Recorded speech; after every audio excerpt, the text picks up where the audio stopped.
Well, let me start you off with the game up against Miami from this past weekend. The final few minutes were mayhem with Coleman turning up the Jets. Then you guys have that big goal line stand, and then the Hail Mary by Miami comes up just short. When you're walking off that field after getting your 10th victory, knowing you're going to the ACC title game, just what were some of the emotions that you were experiencing? Well, without question, we were really, really happy. It was a big win for us to go down to Miami and play a really, really talented football team. They were even more talented than I thought when I watched them in person on field. So, I thought we played pretty well for the most part. We hung in there. We showed some fight. We showed some toughness. We showed the ability to kind of overcome a few mistakes here and there. And to win in the end was just a great feeling. And I just think that, we wanted to try to get to that ACC Championship game, not going in the back door. We wanted to do it our way and come out with a win. We hadn't won at Miami ever. So to go down there and to beat a really good football team was a big win for our football team. I know that this is home for you, but you never know how year one is going to go, and you've been doing this for a long time. You got to build trust with your players, and the players have to believe in you. Why has this worked to this level this quickly here in year number one? Well, I think, we don't try to overcomplicate things here. I think I try to be as real and as genuine as I can. I'm here with a purpose, and that's to try to help this football team win. I try to help this university, this fan base experience success. And because I live here and have to go home to it, I'm going to put everything I can into getting it done. And so I just think that I've tried to invest as much as I can. Our staff has done a good job.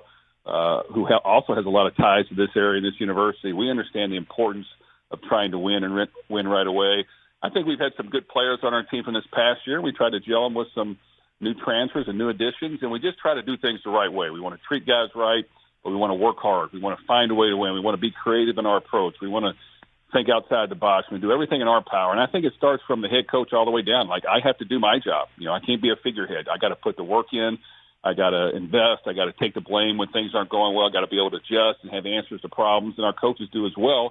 And then we kind of circulate that down to our team. I just think if our team is willing to work hard, identify our mistakes every week, whether we win or lose, and try to get better, and come out every week and try to improve and be really good at the small details, you're going to have a chance to win. And I just think for the most part, they bought in. They've done a really good job.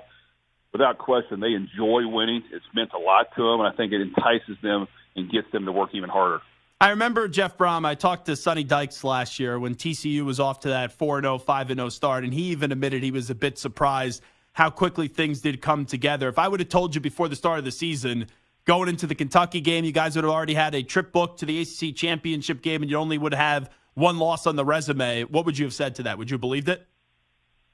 Well, you know what? I don't put anything past anything, but being new and not understanding the league, I wasn't for sure. I'm not going to lie, and I just try not to think too far down the road. I think if we just kind of take care of business, every day and do the best job we can and prepare and make sure we're adjusting and make sure that we're all doing our part, anything can happen.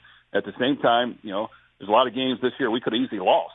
So, we're sitting here at this 10-1 point. We could have easily probably lost 4 or 5 of those games, but we did the small things and we just found a way to get it done. So I just think you got to have a little bit of luck. You got to work. You got to work hard, and you got to try to keep guys healthy. And I just think things have bounced our way a little bit. We ran with it, and we got to continue to try to do that. If you have success at your alma mater, there is nothing better than that, but you always know it could go the other way. So that's why sometimes guys are skeptical to take over the reins at a place that has meant so much to them. Why was the timing right? Why did you want this job when you elected to leave a good job in Purdue and go back to Louisville? Well, I just have so many ties to this area. My family, I have a big extended family, and I owe a lot to this university and this city as well. Gave me a lot and supported me along the way. And I just think you always want to give back to people that have helped you get to where you're at. And I got a chance to kind of make my way around the world a little bit, playing and coaching, and had an opportunity to come back here 4 years ago and decided not to. And I thought it was for the right reasons, even though a lot of people wanted me to and were a little bit angry when I didn't. But I just thought it was the right thing to do. And when it came around this second time, you know what? I just felt like I gave my all to Purdue for 6 years. We found a way to get starting with nobody in the stands and not winning many games at all to getting to a Big Ten championship game in our 6th year and going to multiple bowl games and winning a lot of big games. I just thought we elevated the program and got it back to a really good level where they can take it and run with it. And I just thought it was time to come back home. And while I was somewhat young, to give back and try to help this town, this university. And yes, correct. I mean, knowing that I live here and know so many people, I knew the pressure was going to be on. Like, it's important that we win. It's important that we win now. It's important that we play a good brand of football that people want to come watch and be a part of. But that's the risk that you take. I mean, every time you step on the field, there's a chance you could lose. There's a chance you could win. And unfortunately, half the teams win and half lose, and there's nothing in between. You just got to figure out a way to get it done more often than not. So I really enjoyed the competitiveness of trying to get this done. Obviously, we still have a season left to play because I think we have a huge game coming up this week, and we got to try to win against Kentucky. I know that you said, and I was reading this earlier today, that the Kentucky game is the most important game of the season. I understand it's rivalry week, but some people turn their heads in multiple directions when they hear that. They go, wait, what did he just say? Because you have an ACC Championship game the following week and potentially a New Year's Six Bowl. So just go through the explaining for people that didn't understand your quote, I guess, from a few days ago. Well, I'll explain it. Trust me, if you live in this city, if you live in this town, if you live in this state, this game's the most important game of the year. And, University of Louisville hasn't won this game in the recent past. And it's time that we try to find a way to win this game. This fan base wants to win against Kentucky.